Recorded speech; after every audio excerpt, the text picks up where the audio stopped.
कांग्रेस में राहुल गांधी ने निशाना साधते हुए कहा है कि घटना के लिए कुप्रबंधन, बदइंतजामी सब कुछ जिम्मेदार है। श्रद्धालुओं की जगह वीआईपी मूवमेंट पर ध्यान दिया जा रहा था। और खड़गे साहब तो पहले ही कह चुके हैं कि स्नान करने से गरीबी नहीं मिटती। अब उन्होंने कहा है कि आधी अधूरी व्यवस्था, प्रबंधन से ज्यादा वहां लोगों का पहुंचना हादसे की बड़ी वजह है। विश्व स्तरीय व्यवस्था के प्रचार के दावों की सच्चाई सामने आ गई है, ये एसपी अध्यक्ष अखिलेश यादव कह रहे हैं। वहीं हेमंत सोरेन ने कहा कि महाकुंभ में भगदड़ से मन व्यथित है, आशा है कि सरकार घटना की जांच करेगी।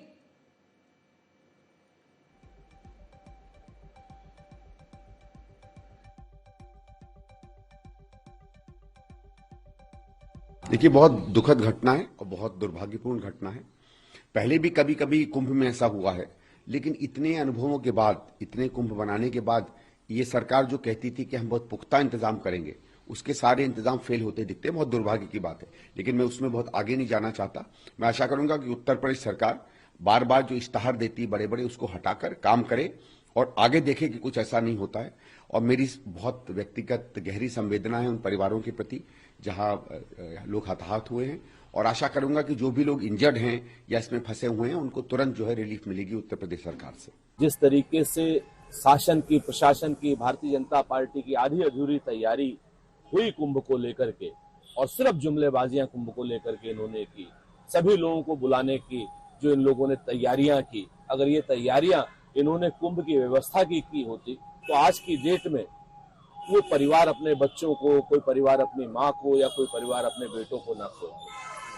मुख्यमंत्री ने कहा कि अफवाहों पर ध्यान ना दें और संगम न जाने की कोशिश ना करें। जहां जिधर गंगा है, जहां पर भी मौका लग रहा है, वहां स्नान कर अपने अपने घर लौटें। भाजपा ने और मुख्यमंत्री जी तो ये भी कहा था कि हमारी तैयारी 10 करोड़ लोगों की है, 10 करोड़ लोग आ जाएंगे मौनी अमावस्या पर तो कोई घटना नहीं होगी। हमारी तैयारी तो हर तरीके से है, सारी मुकम्मल है, प्रशासन चुस्त है। मोदी जी बात कर रहे हैं, योगी जी बात कर रहे हैं, कहाँ गई ये सारी की सारी तैयारियां 10 करोड़ लोगों की? देखिए, इट इज एक्सट्रीमली अनफॉर्चुनेट, बहुत ही दुखद घटना है। भगवान उनको अपने पैरों में जगह दे और उनके परिवार को ये अपार सुख दे, किसी तरह सहने की शक्ति दे। बट हम बार बार देखते हैं कि उत्तर प्रदेश से ये खबर आती है कि खास आदमी के लिए जो व्यवस्था है उसी को दर्शाया जाता है।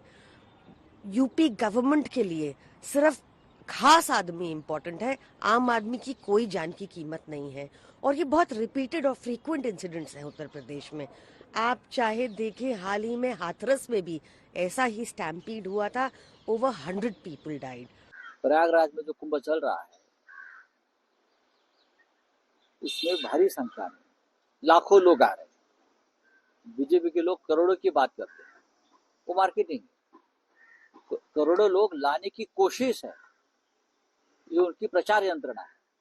करोड़ों लोगों को लाओ, आइए आइए आइए और हमारा काम देखिए, ये उनका एक प्रचार का तरीका है, इवेंट है। कुंभ कोई इवेंट मैनेजमेंट नहीं है, कुंभ श्रद्धा का विषय है।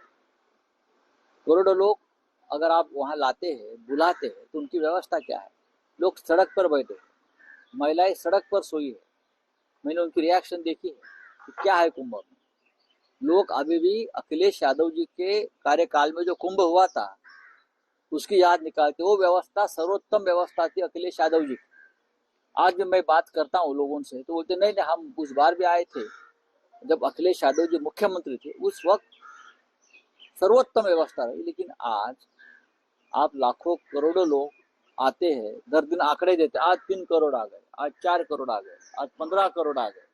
व्यवस्था क्या? बड़ी संख्या में श्रद्धालु पहुंचे हैं और ये राजनीति करने का विषय नहीं है, लेकिन फिर भी हम लोग लगातार सुन रहे थे। उत्तर प्रदेश के माननीय मुख्यमंत्री जी प्रेस कॉन्फ्रेंस के माध्यम से कह रहे थे कि मौनी अमावस्या वाले दिन 6 से 8 करोड़ लोगों की आने की संभावनाएं हैं और हमारी तरफ से 12 करोड़ लोगों का इंतजाम है। तो इंतजाम कहां दिख रहा है? केवल ये इंतजाम कि आप वीआईपी कल्चर को प्रोटोकॉल दे रहे हैं। आत्म प्रचार कर रही है पूरी सरकार, व्यवस्था के नाम पर जीरो है। एक ताजा तस्वीर आपको महाकुंभ की दिखा देते हैं, जहां पर इस वक्त कई एरियाज ऐसे हैं जिन्हें सैनिटाइज किया गया है ताकि वहां पर अखाड़े पहुंचकर स्नान कर सकें। जिनका समय निर्धारित है वो उसी क्रमबद्ध अब स्नान करेंगे। थोड़ी देर बाद ये स्नान शुरू होगा। मेरे सहयोगी संजय इस वक्त तमाम जानकारी के साथ जुड़े हुए हैं। संजय, क्या तस्वीर आप देख पा रहे हैं वहां पर? अब अखाड़ों के आने का सिलसिला किसी भी वक्त शुरू हो सकता है?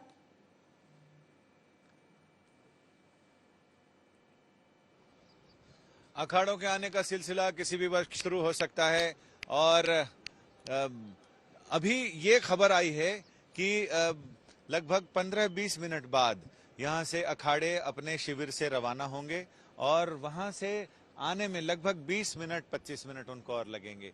ये भी खबर आई है, जब हमने अखाड़ा के महंतों से बात की है तो उनका ये भी कहना था कि पूरी संख्या में यानी पूरी क्षमता के साथ अखाड़ों के साधु सन्यासी नहीं जाएंगे, क्योंकि उनकी अपनी दिनचर्या होती है। उन्होंने हादसे के बाद बहुत ही शांतिपूर्ण और अपने अखाड़े की परंपरा के मुताबिक स्नान और स्नान के बाद जो उनकी जो भी दिनचर्या होती है वो अपनी दिनचर्या में लग गए हैं। मौनी अमावस्या का जो उनको पूजन और अनुष्ठान करने होते हैं वो सारे कर चुके हैं। तो बहुत कम साधु ऐसे हैं जो जिन तक ये बात पहुंची है कि अमृत स्नान के लिए जाना है, तो वो सारे लोग जरूर आएंगे। तो बहुत सारे साधु सन्यासी ऐसे हैं जो अपने अपने शिविरों में ही रहेंगे, वो अमृत स्नान के लिए नहीं आएंगे। उन्होंने अमृत स्नान की बेला में गंगा की पवित्र धारा में अमृत स्नान कर लिया है।